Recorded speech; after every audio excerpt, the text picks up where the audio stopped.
Welcome to Aadya TV. నేను మీ journalist Arun. అంటే ఇప్పటికి రాష్ట్ర ప్రభుత్వం ఏర్పడి 400 రోజులు అయిపోతుంది. ప్రజలకు 6 గ్యారంటీలు ఇస్తామని చెప్పేసి అధికారంలోకి వచ్చిన ఈ కాంగ్రెస్ ఇప్పటి వరకు నెరవేర్చిందా లేదా అనే అంశాలను అడిగి తెలుసుకునే ప్రయత్నం అయితే చేద్దాం. మనతో పాటు బీజేపీ సీనియర్ నాయకుడు తాడూరు శ్రీనివాస్ ఉన్నాడు. సార్ నమస్కారం. బాగున్నారా? సార్ ఏం సార్ 1 ఇయర్ పాలన ఏ విధంగా ఉంది సార్? ఈ రాష్ట్ర ప్రభుత్వాన్ని 1 ఇయర్ పాలన ఏ విధంగా చూస్తున్నారు ఈ రాష్ట్ర ప్రజలు? ప్రజలు అనుకుంటున్నారు 1 ఇయర్ పాలన ఏ విధంగా ఉంది అని.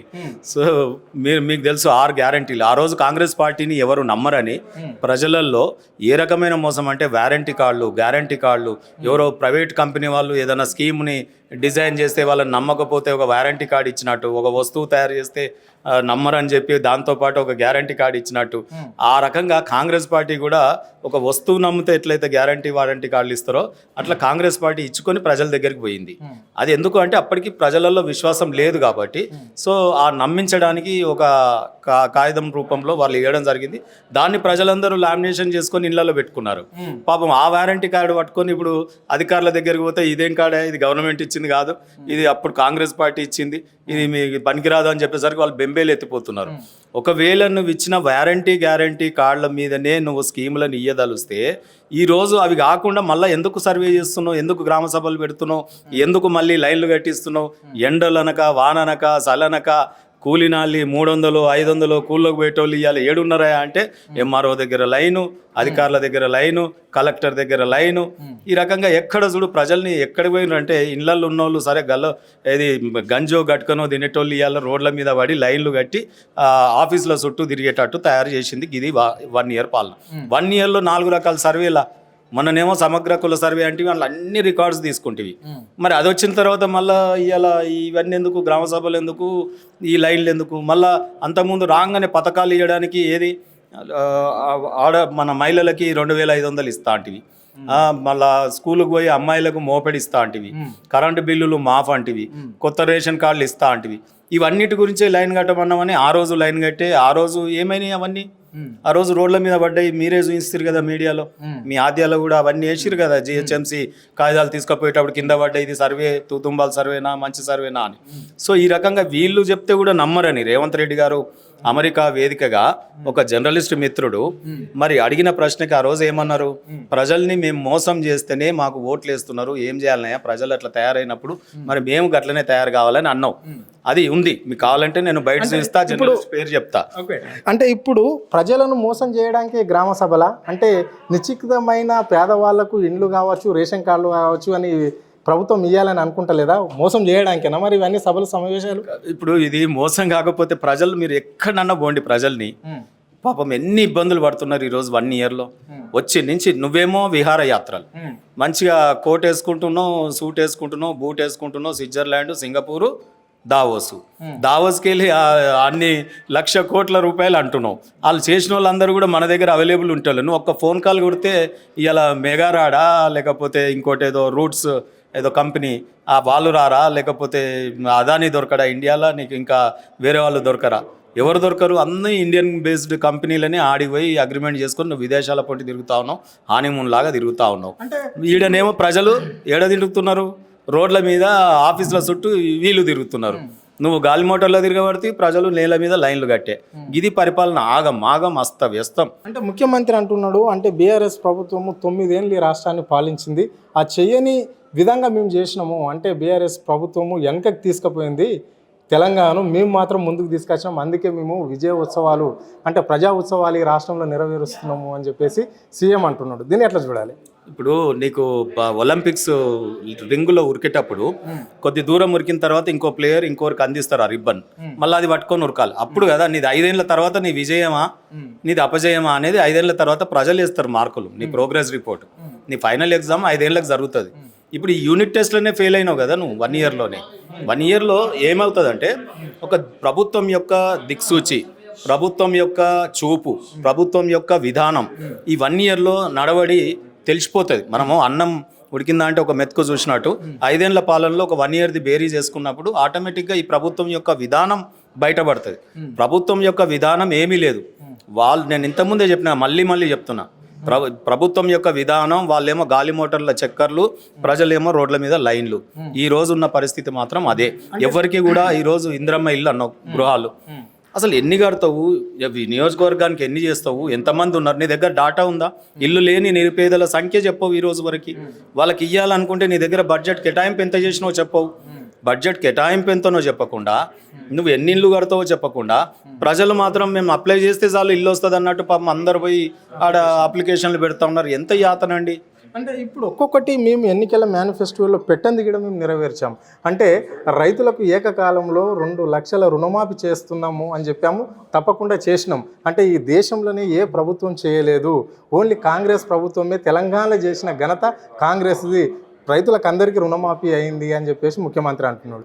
మళ్ళీ మంత్రులు అంటున్నారు ఇంకా 50% కూడా కొంచెం రుణమాఫీ అటు ఇటు ఉన్నది, చేస్తాం దాన్ని కూడా అంటున్నారు. మళ్ళీ ఇప్పుడు రేపు 26 జనవరి రోజు రైతు భరోసా పేరు మీద ఆ రైతులకు పైసలు ఇస్తామని చెప్పేసి, పంట సాయం కింద పైలు ఇస్తామని చెప్పేసి అంటున్నారు. అంటే ఇప్పటికైనా కౌలు రైతులకు మళ్ళీ పట్టదారునికి ఇద్దరికీ ఇస్తున్నారా? వాళ్ళు చెప్పిన విధంగానే ఇస్తారా, లేకుంటే ఇంకిలా ఏమన్నా మాట మార్చే విధానం ఉంటుందా? ఇప్పుడు మీ ప్రశ్నలోనే జవాబు దొరికింది కదా, మంత్రులే అనవాటిరి. ఈయన మంత్రివర్గం అంతా కూడా ఎండ్రికాయలే, ఒకరి కాళ్ళు పట్టుకుని ఒకరు గుంజేటట్టున్నారు. రేవంత్ రెడ్డి ఒక మాట చెప్తే మంత్రులు ఒక మాట చెప్తున్నారు. ప్రజలు అయోమయంలో ఉన్నారు. ఈ రోజు రుణమాఫీ అనేది ఎన్నికల హామీనే. ఎన్నికల ముందు పదే చెప్పినావు. ఈ ఎన్నికలే కాదు, ప్రతి ఎన్నికలలో చెప్పినావు. పోయినసారి రాహుల్ గాంధీ వచ్చి చెప్పిండు, ఈసారి నువ్వు చెప్పినావు. అన్ని సభలలో కూడా రుణమాఫీ ఏకకాలంలో అన్నారు. ఇవాళ మళ్ళీ నువ్వు పార్షియల్గా చేస్తేవి. ఇవాళ రైతులు అగమ్య గోచరం బ్యాంకుల చుట్టూ తిరుగుతూ ఉన్నారు. రైతు రుణమాఫీ కాలేదు, ఇయ్యలేదు. సరే బోనస్ చక్కగా ఇచ్చినావు అంటే సన్న బియ్యాలకే బోనస్ అంటావు. ఇవాళ కళ్ళాలలో వాళ్ళు పెట్టిన తర్వాత మొన్న ఎంత ఇబ్బంది పడ్డారు. నీ దగ్గర ఎఫ్సిఐ గోడౌన్లో అసలు ఎంత ఉంది, అక్కడ ఖాళీ ఎంత ఉంది, ఎంత లిఫ్ట్ చేస్తావు, మిల్లులలో ఎంత ఉంది, లెక్కనే లేదు కదా. నీది ఎంతసేపు అసలు ప్రభుత్వం గాలికి వదిలేసి మొత్తం ఇది అసలు ప్రభుత్వం ఉందా, అసలు ప్రభుత్వం ఉందా అనిపిస్తుంది రాష్ట్రంలో. సో ఆ రకంగా ఇప్పుడు కూడా ఈయన తెస్తున్నది, ప్రభుత్వం నడుపుతున్నది, అన్ని అప్పులు కేంద్రంకి వెళ్ళి బతలాడి పైసలు ఇస్తేనే కదా ఇక్కడ నడుస్తుంది. ఇలా కేంద్రం సహకరించకపోతే నువ్వు మొత్తమే చెతకిల పడదు. రాష్ట్రం అగమ్య గోచరం అవుతుండే. టైంకి ఆదుకుంటున్నాం. ఒకవైపు మేము రైల్వేలు అభివృద్ధి చేసుకుంటేనే, ఒకవైపు నేషనల్ హైవేస్ కట్టుకుంటేనే, ఒకవైపు నీ ఎఫ్ఆర్బిఎం పెంచుతిమి, నీకు అప్పులు కావాలంటే ఇయ్యబడితిమి. కేంద్రంలో ప్రతి మంత్రిని ఎవరు అడిగితే వాళ్ళకి నీకు సహకరించబట్టే. ఇక్కడ కిషన్ రెడ్డి గారి కోఆర్డినేషన్, బండి సంజయ్ గారి కోఆర్డినేషన్, 8 మంది ఎంపీలు. మరి ఏ రకంగా నీ గురించి మాకు ఎట్లా ముద్ర అంటే ఒక్కొక్కసారి అయితే రేవంత్ రెడ్డిని మేమేదో ఇంకా ఆదుకుంటున్నాం, వీళ్ళిద్దరు ఒకటే అన్నంత ఫీలర్ కూడా బయటకు వస్తుంది. సో ఇది వాస్తవమే, జనాలు ఒకటే అనుకుంటున్నారు. ఓన్లీ ఈ రాష్ట్రంలో కాంగ్రెస్ పార్టీకి బీఆర్ఎస్ నేతలే మాత్రమే టార్గెట్ అయ్యారు, బీజేపీలు కాలేదు. బీజేపీలు ఎక్కడ ప్రశ్నించడం లేదు. అంటే ప్రభుత్వాన్ని ప్రశ్నించడంలో బీజేపీ వెనకంజ అవుతుంది అంటున్నారు. దీన్ని ఎట్లా చూడొచ్చు? నేను ఏమంటున్నా అంటే ఇక్కడ ఈరోజు మేము కేంద్ర ప్రభుత్వం ఒక రాష్ట్ర ప్రభుత్వానికి సహకార సమాఖ్యగా మేము హెల్ప్ చేస్తూ ఉన్నాం కాబట్టి, చాలా బాగా హెల్ప్ చేస్తున్నాం కాబట్టి వీళ్ళు ఒక్కటేమో అని బీఆర్ఎస్ పార్టీ మమ్మల్ని బదలాం చేసే ప్రయత్నం. సో రాబోయే కాలంలో ఎక్కడ మేము ఆల్టర్నేటివ్గా బీజేపీ ఎదిగితే తట్టుకోలేమని కాంగ్రెస్ ఏం చేస్తుంది, బీఆర్ఎస్ బీజేపీ ఒకటని వాళ్ళు అంటున్నారు. మేము ఎవ్వరికి ఒకటి కాదు. డెఫినెట్గా రేపు రాబోయే కాలంలో మా లెక్క మాకుంది. తర్వాత 100% రేపు రాబోయే ప్రభుత్వం బీజేపీదే. ఇంకా ఈయన పోయి రేవంత్ రెడ్డి అడిగితే మేము ఇచ్చుడు కాదు. ఇక్కడ మా ప్రభుత్వమే ఉందనుకో, కేంద్రం ఒకసారి ఇక్కడ ఇన్కమ్ తగ్గినా కేంద్రం ఇస్తుంది, ఒకసారి కేంద్రంకి రాష్ట్రం సహకారం, ఈ రకంగా ఇచ్చిపుచ్చుకునే పద్ధతిలో రేపు రాబోయే కాలంలో బీజేపీ గవర్నమెంట్ ఇక్కడ వస్తుంది. చివరిగా అంటే ఇప్పుడు కామారెడ్డి డిక్లరేషన్లో బీసీలకు న్యాయం చేస్తాము, 42% రిజర్వేషన్ కల్పిస్తాము అన్నారు. అంటే ఇప్పుడు రాష్ట్ర ప్రభుత్వం ఏర్పడి 1 year అయిపోయింది. అది ఎంతవరకు ఇంప్లిమెంట్ అయింది ఇక్కడ ఈ రాష్ట్రంలో? చక్కటి ప్రశ్న అడిగినా. ఇప్పుడు సమావేశం కూడా దాని గురించే జరిగింది. కామారెడ్డి డిక్లరేషన్ అంత అబద్ధం, పెద్ద అబద్ధం ఇది. 42%. మేమేమంటున్నామంటే సమగ్ర కుల సర్వే చేయమన్నాం. సమగ్ర కుల సర్వేలో నువ్వు ఏం చేస్తున్నావో నీకే అర్థమవుతలేదు. సమగ్ర కుల సర్వే చేస్తున్నావా, లేకపోతే ఆస్తుల లెక్కలు తీస్తున్నావా, లేకపోతే ఇంకోటి తీస్తున్నావా, అసలు టైంపాస్ కార్యక్రమం చేసి ప్రజలందరినీ ఇక్కడ బిజీ పెట్టి నువ్వు అవినీతి కార్యక్రమాలు చేసుకోవడానికి చేస్తున్నావా అర్థం అవ్వట్లేదు. ఆ కులగణనలో కూడా ఇప్పటి వరకు నాదే జరగలేదు. ఒక ఓబీసీ నాయకుడిగా మా ఇంట్లో పొంటే రాలేదు ఇంకా. సో తప్పుల తడకగా జరుగుతోంది. ఇంకోటి పెన్సిల్తో నింపుతా ఉన్నారు అన్నీ. సో తర్వాత ఏం చేస్తారు వీళ్ళంటే ఈ బీసీలని ఎక్కడో 54% లోపలనే కుదించే ప్రయత్నం చేస్తూ ఉన్నారు. వేరేజ్ వీఆర్ 65%. ఇవాళ తెలంగాణలో దేశంలోనే అత్యధిక బీసీలు ఉన్నటువంటి ప్రాంతంగా మనం అనుకున్నటువంటిదే సామాజిక తెలంగాణ అనుకున్నాం. సో అదొక కుట్ర జరుగుతూ ఉంది. రెండవ కుట్ర ఏంటంటే ఈ 42% ఇచ్చటైనవైతే లోకల్ బాడీ ఎన్నికలు ఇగో పెట్టేస్తున్నాం రేపే ఎల్లుండి అని ఎట్లా అంటావు? కులగలన సర్వే జరుగుతుంది, ఆ జనాభా ప్రాతిపదికన సీట్లు ఇస్తాం, రేపు 42% ఇస్తామని చెప్పాలి కదా. అది మాట్లాడట్లేదు. మళ్ళీ సందులో సడేమియాలాగా ఎన్నికలు పెట్టుకునే ప్రయత్నం లోకల్ బాడీస్ది చేసుకుంటాను. అందుకే ఇవాళ బీసీలు అందరూ ఐక్యమత్యమై ఇటువంటి సమావేశాలు మీరే చూసిరు, ఎంత పెద్ద సమావేశం ఇప్పుడు అవుతా ఉంది. ఇంటలెక్చువల్స్, రిటైర్డ్ జడ్జెస్, రిటైర్డ్ ఐఏఎస్లు, ఐపీఎస్లు అందరూ వస్తూ ఉన్నారు ఈరోజు, అడ్వకేట్లు. సో మమేకమైనారు. బీసీ ఉద్యమం ఉవ్వెత్తున లేస్తూ ఉంది. కామారెడ్డి డిక్లరేషన్ గనక అమలు పరచకపోతే అదే కామారెడ్డి డిక్లరేషన్ మీద కర్ర పట్టుకొని వీళ్ళని తరిమి కొట్టే రోజులు వస్తాయి. రాబోయే కాలంలో కాంగ్రెస్ పార్టీని కాటికి పంపుతారు. మళ్ళీ లేవదిగా తెలంగాణలో రానే రాదు బీసీలు తలుచుకుంటే. కాబట్టి రాబోయే కాలంలో ఓబీసీ ముఖ్యమంత్రి అంటున్న బీజేపీని రేపు ఆదరిస్తారు. ఇవాళ ఓబీసీ కమిషన్కి చట్టబద్ధత తీసుకొచ్చిన కేంద్ర రిజర్వేషన్లో సో ఇటువంటి పార్టీలు ఉన్నాయి ఒకవైపు.